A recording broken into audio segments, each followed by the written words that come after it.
nós vamos trazer este caso, que a polícia, lá em Jaicós, no sul do Piauí, prendeu um homem suspeito de estuprar a própria filha. Mas, olha, cadê o GC aí, Fabrício? É uma situação, infelizmente, nós falamos com uma certa frequência desses assuntos. Não é? Violência sexual, estupro, assédio, com filhos, com filhas. Não é? E também o inverso. Às vezes, filhos em relação às mães. Tem essas situações lamentáveis, mas que, infelizmente, são notícia. E nós temos que divulgar, temos que trazer, até para se ter um termômetro de como está a situação, né, policial, e alertar também, não só as autoridades, mas alertar a sociedade para ficar mais vigilante, mais atenta. Não que esses casos, né, por exemplo, você tem casos que não dá para você prever. Às vezes a pessoa coloca a culpa na polícia, a polícia podia ter evitado, só se tivesse bola de cristal. Né? Então, meu primo, alguém que sai determinado da sua casa a matar um vizinho, que você teve uma discussão, e que nem chegou a ser registrado boletim de ocorrência, ele sai ali, espera um momento, quando o vizinho está chegando em casa, por volta de 6 horas, 6h30, saindo do trabalho, no portão de casa ele aparece de surpresa, nem a vítima vê, e ele dispara um tiro ou facada. Como é que a polícia vai prever isso? Tem serviço de inteligência que funcione. Né? Que o filho ou o pai, em relação à filha, que é este caso, vai praticar um ato de violência sexual. Como é que a polícia pode prever? Agora, a família,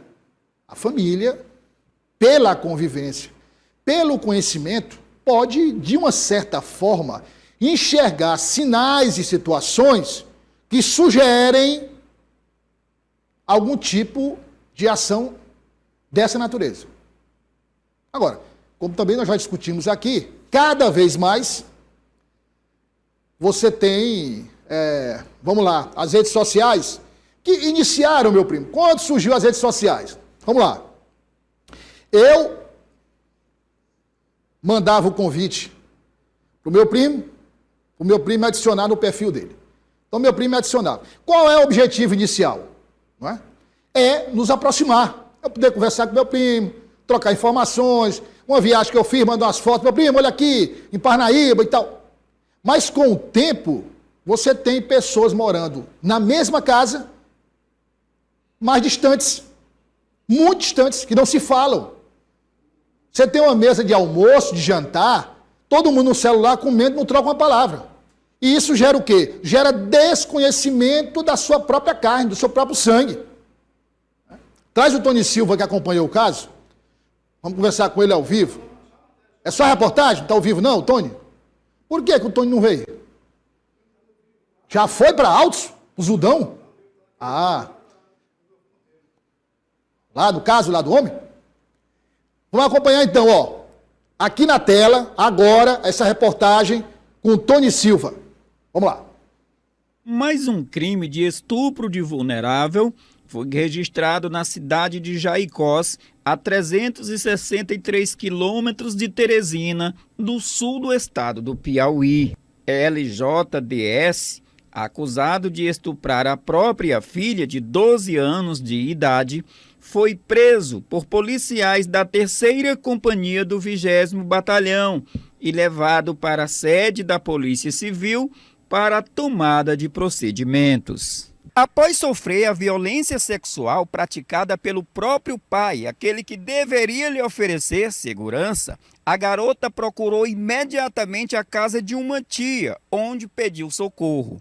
A polícia foi informada e logo na sequência a resposta veio com a prisão do acusado.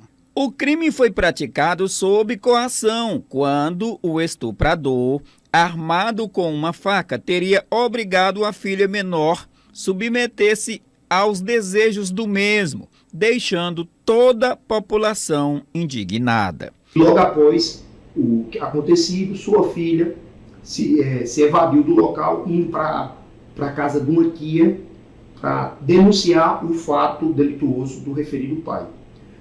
Denúncias essas que chegaram até as guarnições da Polícia Militar, que iniciaram as diligências com o intuito de encontrar o suposto autor do fato. Diante dos fatos, as guarnições conduziram o referido nacional até a Delegacia de Polícia Civil de Jaicós, a fim de fizessem os procedimentos cabíveis, porém, na delegacia, o mesmo foi liberado logo após declarar seu depoimento.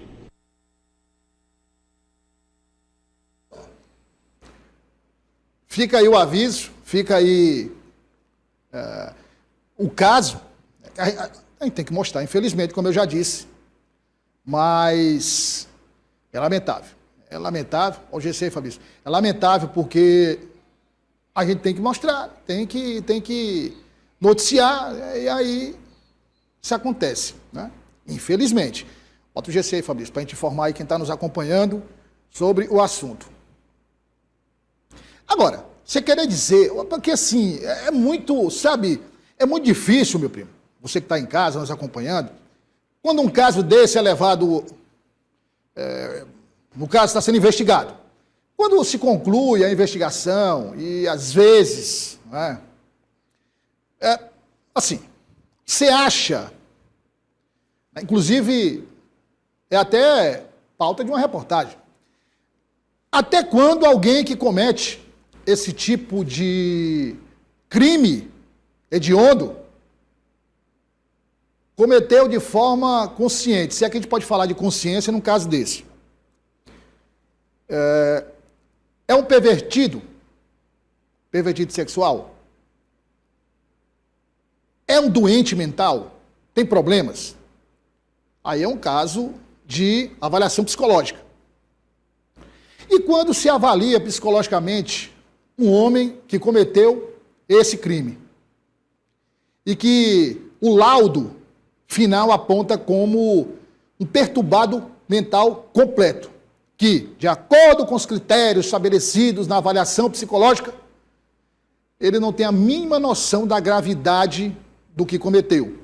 Não tem noção de limite do que é lícito, do que é ilícito, do que pode, do que não pode, do que é legal, do que é ilegal. Não tem. Um exemplo. Ou tem casos que simplesmente ele é julgado, condenado, vai cumprir pena. Existem três tipos de criminosos sexuais com esses perfis, ou seja, o perfil daquele que sabe, não é? O perfil daquele que é pervertido sexual, o perfil daquele que é completamente louco. Essas nuances aparecem. E aí gera revolta.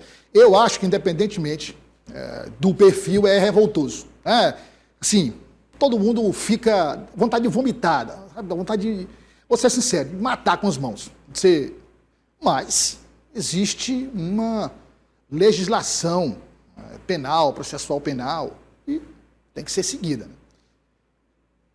Infelizmente. E as secretarias de assistência social, os serviços sociais, enfim, não dão conta de detectar esses casos e avaliar, se é que avaliam, né? Você precisa ter um acompanhamento na escola, meu primo. Quer dizer, eu acho que tem que ser um acompanhamento mais... Olha, um acompanhamento psicológico numa escola, mais de perto, que eu estou dizendo, é um custo, né? Tem 2 psicólogos. O psicólogo, normalmente, na escola, ele só aparece quando é demandado, quando se procura, mas não tem uma atuação ativa no sentido de eu vou observar aqui todos os alunos, ver quem tem mais problema, quem não tem, avaliar o perfil, não avaliar. É uma discussão muito longa, né?